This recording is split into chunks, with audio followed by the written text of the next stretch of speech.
Hey guys, it's your Ron Batan here from Heroes Manufactured Live, Season 2. I think we're episode 10 at this point. If I'm wrong, don't shoot me, but it's all good. I did want to get us started today, right into it.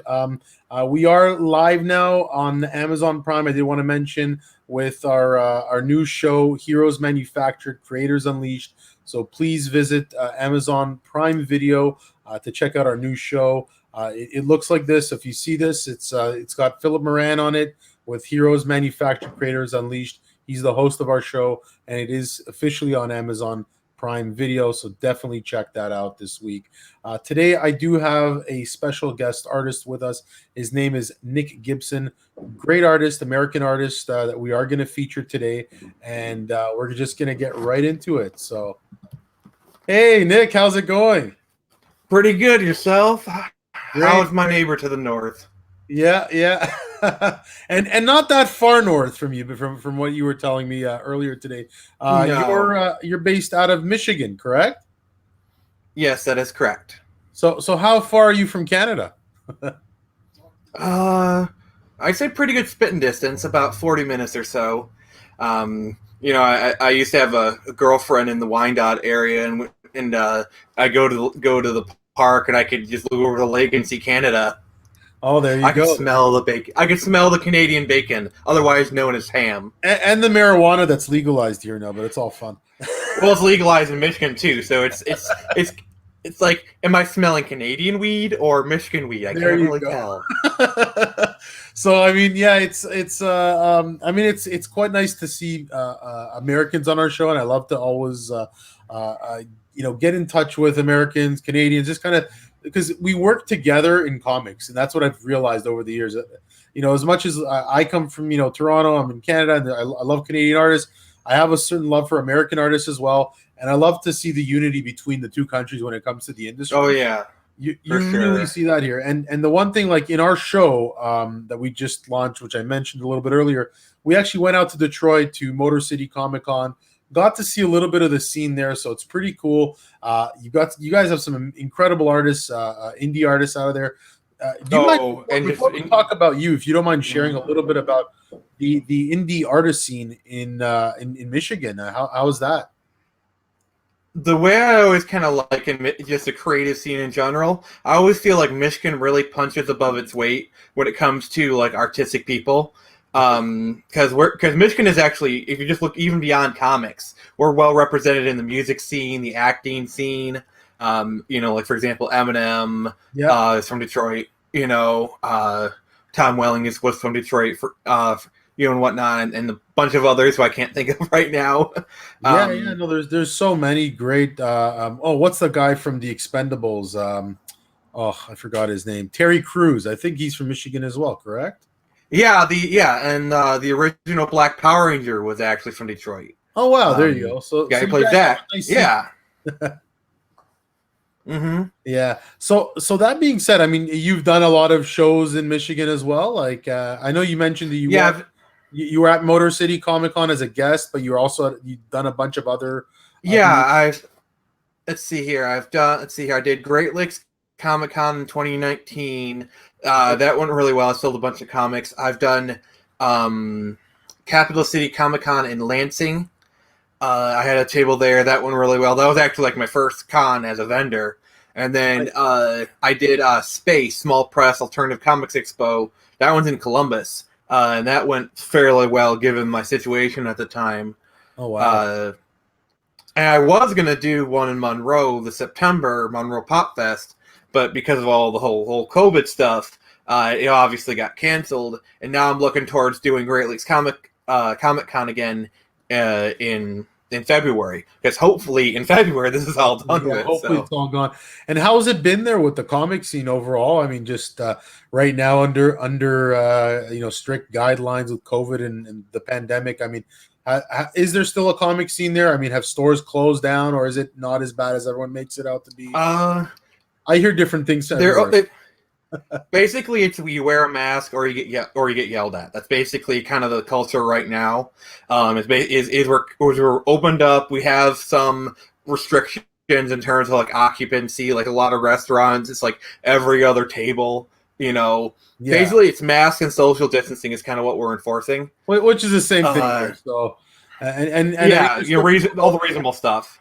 And there's still people buying comics, though. It's still like that whole thing is still there. It's not actually the COVID thing. That's one of the few small blessings of COVID is that like the indie comic scene has actually been blowing up because when it first happened, Diamond dropped the ball and there was like a good like 2 months where they weren't even supplying comics. And so basically people wanted their comic books fixed. So like crowdfunding campaigns have actually been having a marked improvement. I'm one of the ones who benefited from it when I did my campaign back in May. A lot of people showed up. And for one to understand, it's still kind of going on like that. Nice. But one of the benefits of being an indie comic book creator is most indie creators, they work from home. And we've long since kind of had an internet communication infrastructure. So, I myself work from home, and I know a lot of my other fellow creators do. So COVID didn't really impact our comic creation process that well. It's just like the people who had like second jobs, those, obviously they had other things to worry about, like putting food on the table. Yeah. Well, I mean, and that kind of brings me into introducing what you did with your comic book, which, I mean, you did crowdfund on Kickstarter. I believe you're also working with some Indiegogo stuff, which we'll talk about shortly. Mm-hmm. But I do want to introduce it as Project Access. This is your project, and tell us a little bit about this. I mean, these are some variant covers from what you mentioned to me. Yes. So I'll just start with just Project Access in general, and then go to the covers. Yeah. So Project Access is a sci-fi spy thriller. Kind of imagine like if Jason Bourne was like a cyborg. It's kind of like an amnesia tale where he wakes up in the desert, no clue who or what he is. This corporation that on paper doesn't even exist is after him. It's like a journey of self-discovery, not only about himself, the things he can do, because he has like these abilities. He has like these like nanobots kind of running through his bloodstream, and they do things, and just like who's after him? Who are these people? And like he meets people along the way, maybe joins the resistance faction. And it's kind of like one of those things where it's just kind of like starts with a small mystery box and it just keeps getting bigger and bigger and bigger. And you're just like, you want to know more as it goes along. And so you wrote this is your baby in that sense, right? Like that is correct. Yes. And how long has it been like in the making? Is it a project, like a labor of love type of thing? You've been wanting to do it for some time? Yes. Project Access was originally created in 2006. Wow. Very nice. So it was in development hell for like 10 plus years, and then it was under a different company, and then it actually got published through that company, and then I broke off of that company and started my own company and was able to retain Project Access and my other stuff. And so I basically kind of partially like redid the art a little bit, kind of tweaked things a little bit, added a secondary short story to it. And that's what you see before you now. Yeah, and so back to this image. I mean, like I already see, just based on the first one there on the left. I mean, that's kind of a homage to Days of Future Past. Like that's, am I right at saying that? Is it actually? Yes, you are actually. That so the one you're talking about, that cover was penciled and inked by Nick Garber and colored by Kitty Pierce. Now that's the team that's going to be part of Torn Samurai. Nice. And Nick Garber was actually the one to come up with the idea of the Days of Future Past homage, and I think they both executed it brilliantly. So Nick Garber really gets credit for that idea. Yeah, beautiful work there. And then that second image on the right, like tell us a little bit about that one as well. So that was the original image that adorned the Kickstarter version, and that's a digital painting created by Project Access artist Jason Johnson. Jason is the one who did pencils through colors on this. He's pretty much kind of like the second half of the equation for this. Awesome. Amazing artist, and basically it's supposed to be like kind of like it's a scene that's implied to happen in like the first page or something, where he's kind of like still in the desert. He like pulls up his sleeve and you see the tattoo. Nice. You know, because like the tattoo's supposed to be right here and whatnot. I'm probably actually going to get get tattooed right here at some point. You know, there you but go. yeah, that's it'll awesome. help with cons really. When I'm explaining the book, I can just be like, "Hey, look, he has this right here." You know.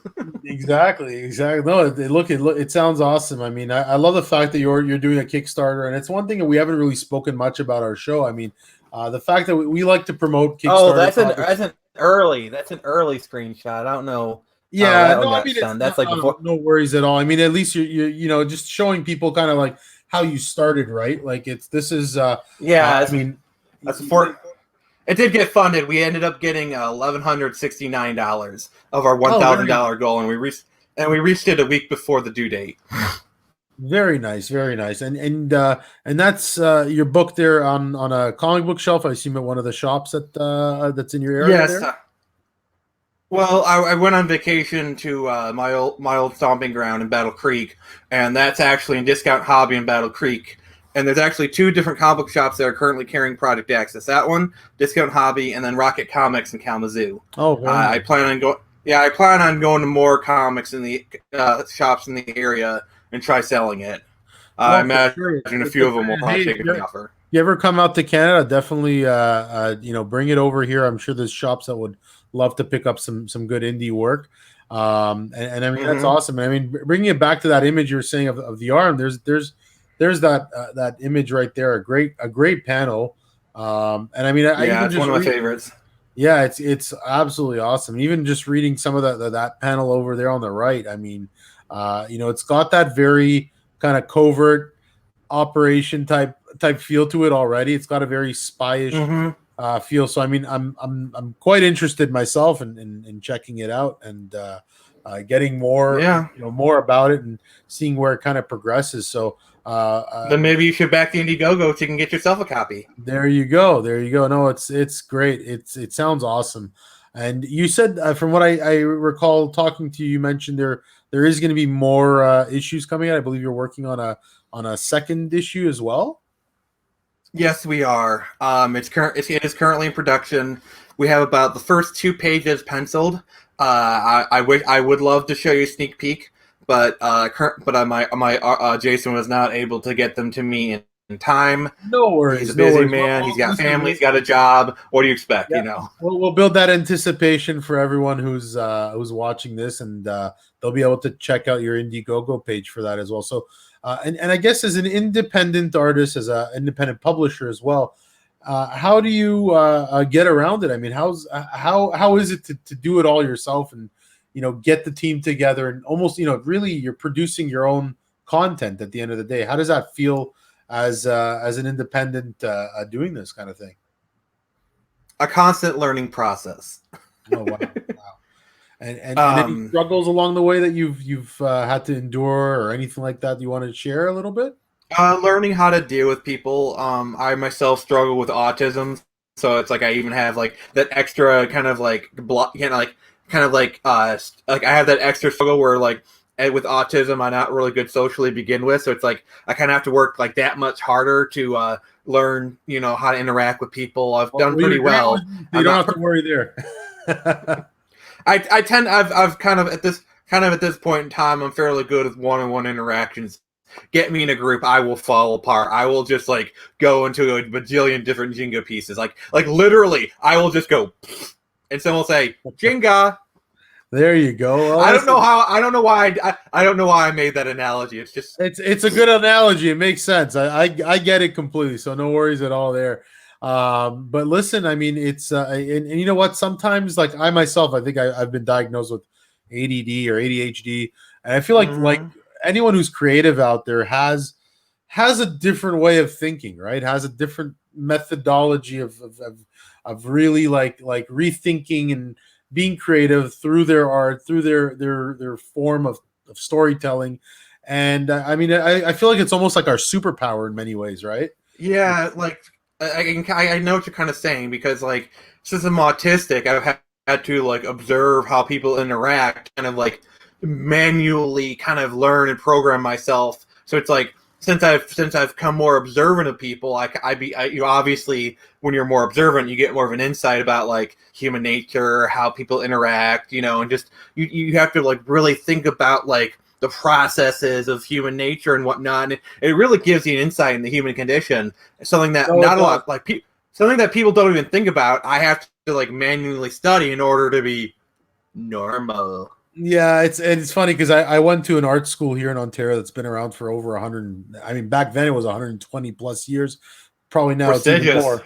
We're probably up to 140. So the Ontario College of Art and Design. I mean, they anyone that had some kind of disability, learning disability, whatnot, they actually really sucked it up and really understood that people need have certain needs, and their students had certain needs, and they tried to facilitate as best as possible. Great school for that. And I'm sure a lot of other schools do the same thing these days with technology, and really trying to facilitate for the end user, their clients, their customers at the end of the day, because at the end of the day the school industry is very much a business, and but it's nice to see that they do show support, and that not all of our money is just going to their paychecks, but it somehow comes back to us as well. So I mean, for me, nice.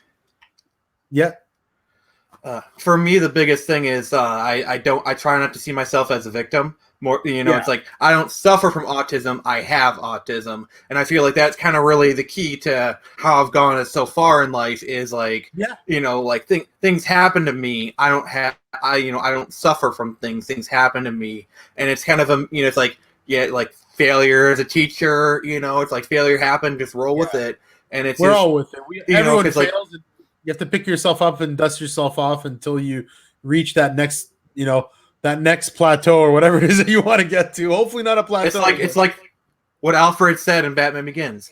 Why do we fall, Master Bruce? So we can learn to pick ourselves back up. Exactly. And a great show at that, by the way.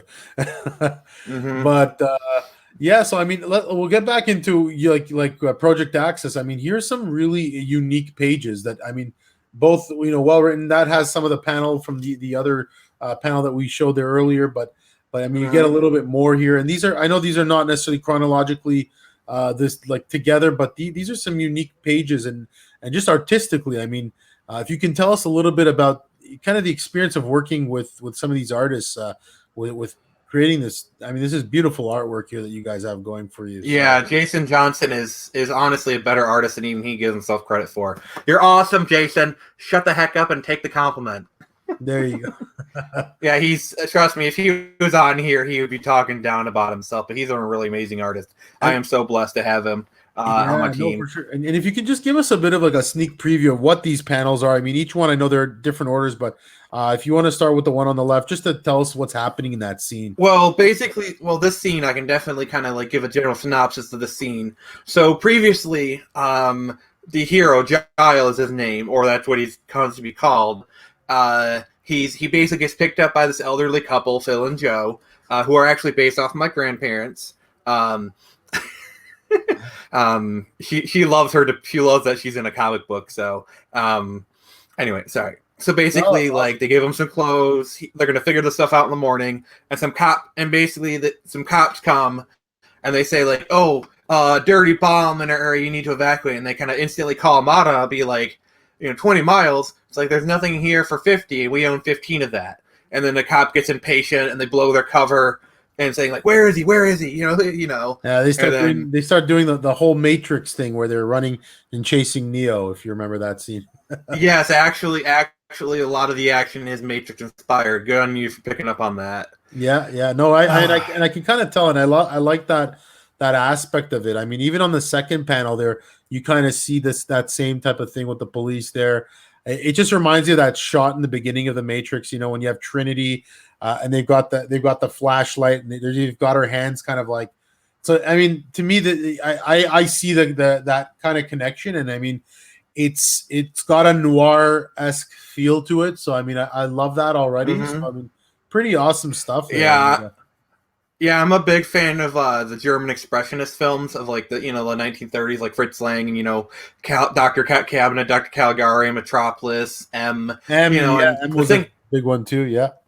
And the thing is, the noir films of like the late 30s and 40s are a direct evolution of German expressionism, because like obviously a lot of German directors, with the rise of Nazism, they fled to America, one of them being Fritz Lang.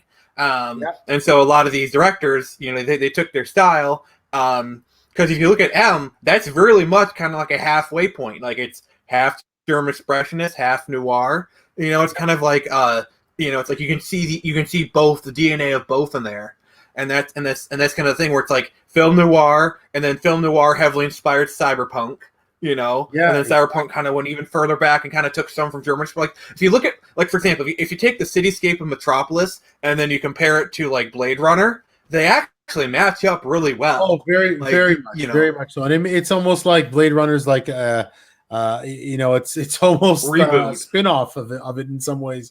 Right? It's it's quite interesting, and I mean, I'm gonna go back to this one. So this panel here on the right, like, well, what's happening there? If you mind explaining a little of that one. The one on the right, you said. Yeah. Which one?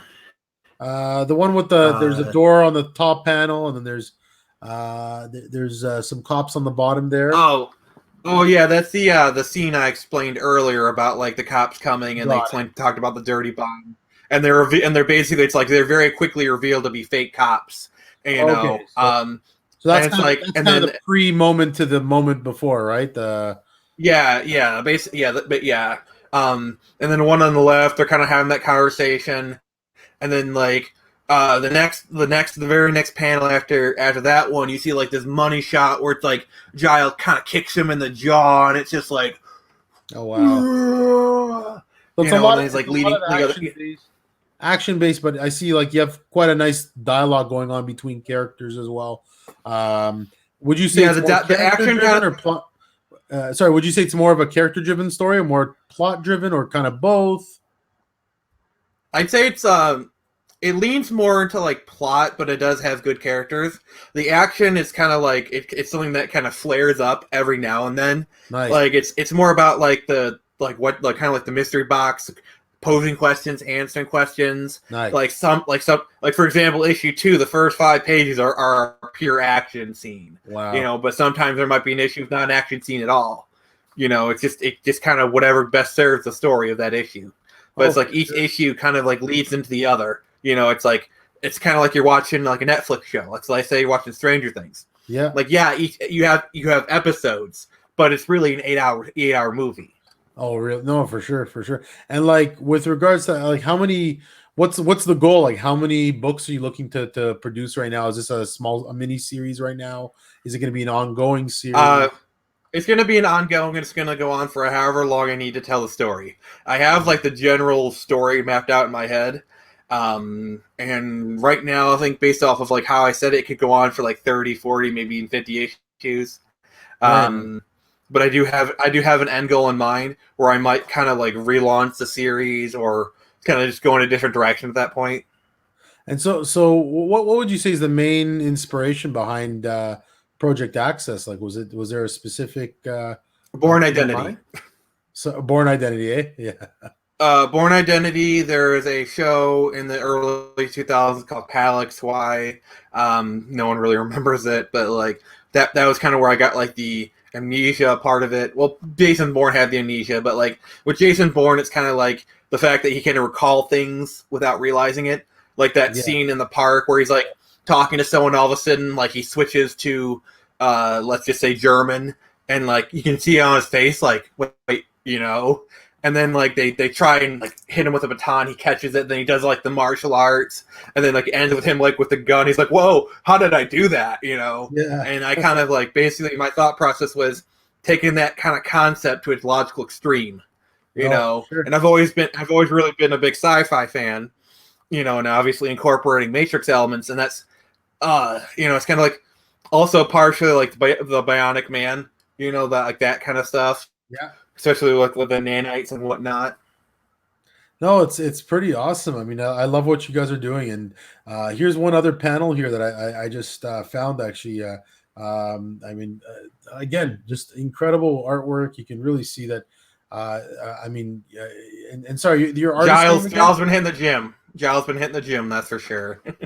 Yeah, no, I Jason mean Johnson. Jason Johnson. Yeah, so I mean, he really detailed work here. I mean, was this done digitally or was this done in traditional pen and ink or like yeah? If you can share a little bit about The pencils were traditional on paper, digitally colored, I believe digitally inked. Oh, Um, nice, nice, very nice. Yeah, I yeah, but mean, they were originally traditionally penciled, and then digitally inked and digitally colored. nice. Now I do see you have also another book I'm going to mention to our viewers that you're putting out shortly, and this is you're working on a few projects. You're not just focused on Project Access yet. That is, you No, mentioned, I'm your trying to ongoing. build a whole universe of characters. Actually, that's my end That's goal. that's awesome. That's awesome. And so this here, I see is 2100 Samurai, and Hmm. that's something you wrote. There's also someone else attached, Key Pierce, I believe. Kitty Pierce is the colorist, and Nick Garber is doing pencil and inks. Oh, very nice, very nice. And so, I mean, that's a beautiful cover you have there. Again, under your Yeah, that it's under your cover company, is Phoenix Press, correct? yes, that is my company, the Phoenix Press. Okay, and so and that panel next to the cover, that's the first page from what you explained to me earlier. Yes, that is Nick Garber's art. Wow, some amazing artwork. It kind of reminds me of the '90s kind of Wolverine versus Punisher artwork. I mean, there was some. I have some unique panels and pages from other artists that really remind me of that. Yeah, That kind of 2100 rolling. Samurai is a Yeah. yeah, yeah. It's Return Samurai is intended to be a mature rated book. I just wanted to kind of point that out. It's supposed to be like like gory violence, kind of think like Spawn level violence, like early Spawn level violence, kind of thing. And so what inspired you to kind of go about this book? I mean, and tell us if you don't mind sharing a little bit about that story as well for some of our audience members. So, Torrent Samurai is a bit more Matrix inspired than Project Access. So, Yeah. basically, Torrent Samurai, it's about these two people. They're samurais in the fantasy province of Japan called Songor. It's like kind of feudal Japan, or it looks like it. And so one day a portal opens up in the basement of the village elder, and they go through it, and they end up in the cyberpunk future of 2100. Wow. Wow. And then one of them gets killed, gets turned into a bio freak, which is like kind of like a villain. Kind of like they're kind of like super powered henchmen of the Ensnar Corporation. Wow. And basically like they meet. One of them meets this woman named Tyler. Her sister Judy runs a whorehouse, which is in your 2100, it's just like another job, and that becomes like their base of operations and whatnot. It's deliberately kind of meant to be like uber violent and over the top. So it's definitely more of an It's adult kind of explicit book. it is an adult experience. Well, I It's mean, like it's interesting because when I look at this, it's got like a very traditional kind of, it looks like a very traditional story, but you're saying it definitely gets into like that future reality. So I mean, that's a variant cover that's actually inspired by the poster for the film Seven Samurai. oh wow, wow. So it's definitely got some cinematic inspiration to it as well. I mean, Yeah, that one's actually like a special edition cover. It's just that's what we had finished, and that's what I sent you. that's awesome. Because And right I now, love the Nick, fact I love the fact that you're inspired by cinema because not every artist is inspired by cinema. A lot of artists are inspired by different things. Some are artists, writers. We're all kind of in the same boat in many ways. But I mean, I like that you're inspired by movies because movies, a lot of times people think that movies are not really a form of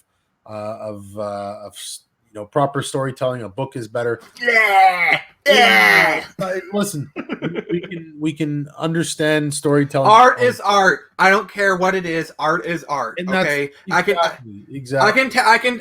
I can take a monkey crap and make a painting out of it, and that's art. Okay, it's crappy art, Yeah. but it's still art.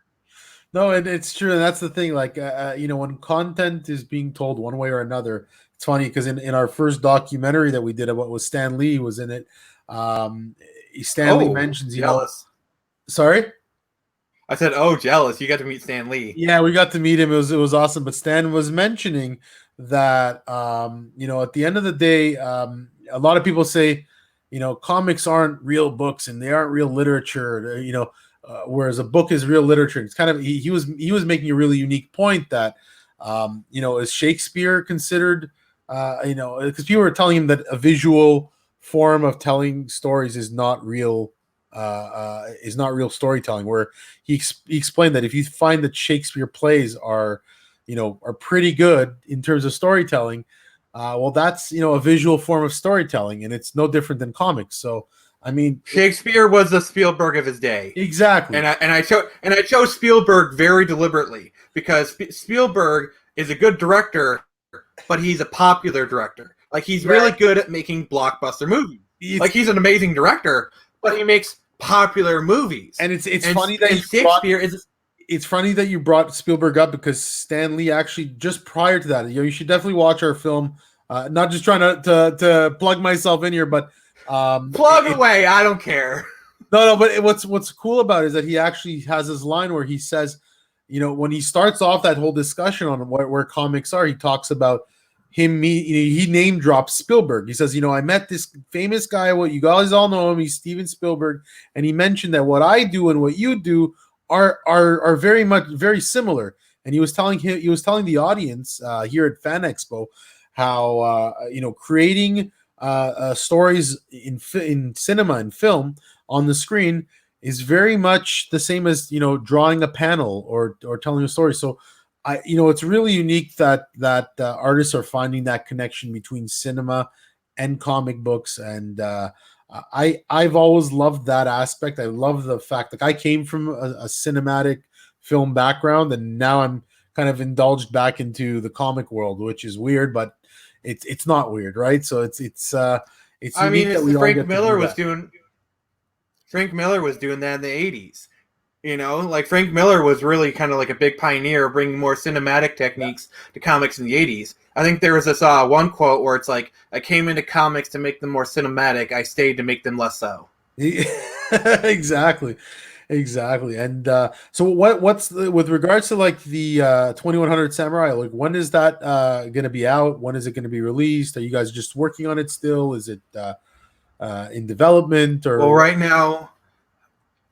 now we're planning on releasing the Indiegogo in October. That's what our current schedule is. Okay. Production's going pretty well on that.